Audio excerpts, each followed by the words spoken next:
Guys,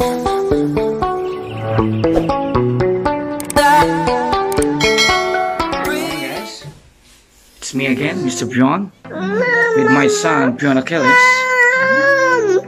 Papunta po kami ngayon sa Malasigi, Pangasinan. Lugar po ng akin ng asawa dun sa lupahan nila. Titingnan namin kung ano meron doon.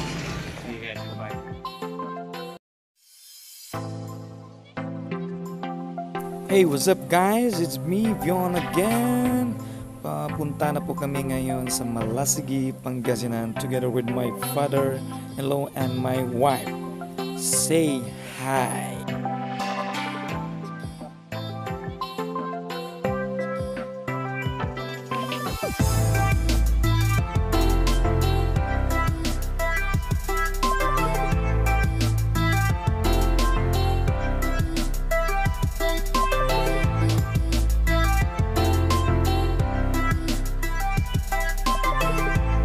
Ayan na po guys, paliko na kami.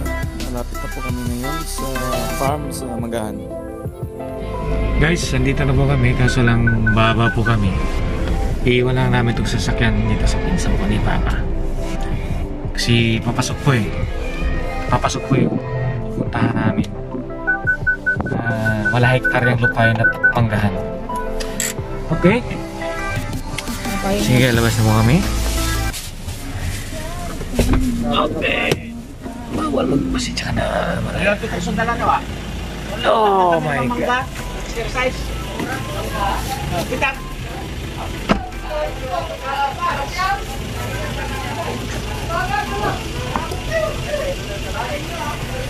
Si Inday. Magchinelas na kayo. Nakachinelas na kami. Ayan. Dala kami ng tubig. Tayo, kasi mainit po.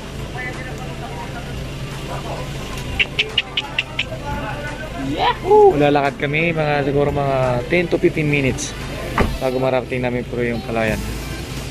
Tsaka yung Manggahan. Yung bisita lang namin para makita. Dito po kami ngayon sa Malasigi. Barangay, anong barangay to? Nangkap dyan. Tingnan mo, pasukan mo. Ganito talaga pag marami kang mga lupain, yung dinadaanan mo mga masikip. Malahektarya kasi mga lupain dito guys. Okay? Tabi-tabi po, dadaan lang.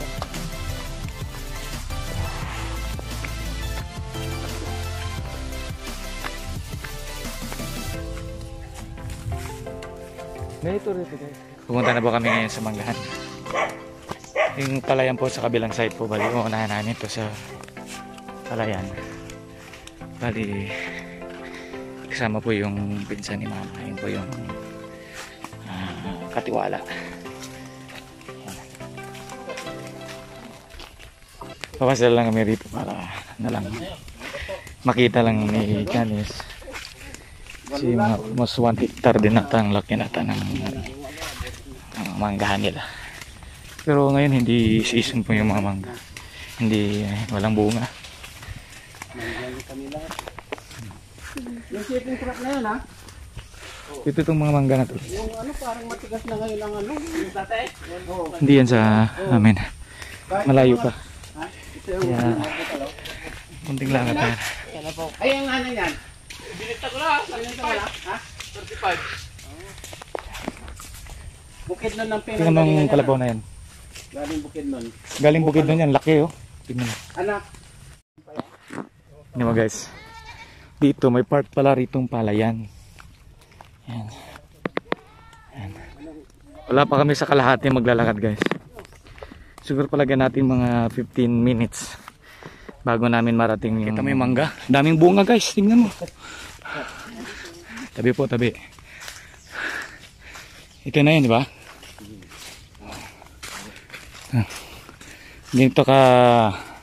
Pero maganda rito pa kasi yung lupa, ano, no? Yung patag, yung flat. Hindi siya, ano? Ito yun, guys. So maraming puno rin to, yung mga, sa tingin mo, mga ilang puno to? Dami oh. Ang daming bunga guys, lahat. Okay. Daming puno naman ka, puro malalaki. Andito na po kami ngayon. Yan. Dito naman kami na lugar sa Pinya, sa Manggahan. 18 po ang puno na mangga. Tapos may pinya rin. Kaso lang yung pinya walang mga bunga eh. Yan o. Tapos mga mangga. 18. Bali ang lawak po ng lupa nila rito. Mga 1 hectare din. 1 hectare dito sa Manggahan. Yung misis ko.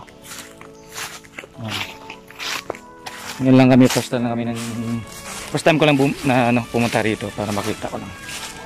Tapos mamaya sabay punta na naman kami dun sa Palayan. Sabay bisita rin. Yan yung father-in-law ko yun nasa likod yan. Kasi lang yung mga mangga rito guys. Wala pang mga bunga. Kasi ano, ito, hindi naman na season ng mangga ngayon eh. Bumisita lang kami rito. Ayan, grabe. Sabay pasal-pasal. 10 hektarya rin to guys, 10. Ay, isa lang pala. Isa lang. Sige. Guys, pabalik na po kami. So, ang purpose lang namin ay makita. Makabisita lang, yun lang. Pero, pupunta na po kami ngayon dun sa Palayan. Kuha kami ng palay tapos giling. Dali namin dun sa bahay. Tsaka bisita din kami dun sa palay para makita rin namin. Ibang kasi ibang area naman yun eh. Dito kasi sa Manggahan to eh. Sige guys.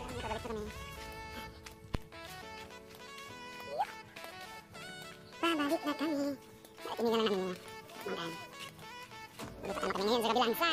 Okay guys, napunta po kami ngayon dun sa ilang side po sa Palayan. So balik yung sasakyan namin, naiwan kasi dun eh. Sumakay na lang kami ng owner. Yung pinsan po ni Ma. Yung po nagdadala. Owner po, pupunta po kami ngayon dun sa Mayan.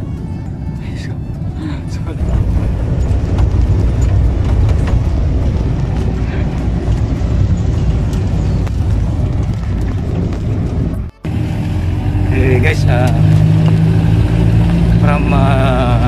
galing po doon kami dun sa Manggahan. Papunta ko kami ngayon sa Palayan. Medyo malalayo lang pala kasi makakadaan ka pa ng mga ilang barangay.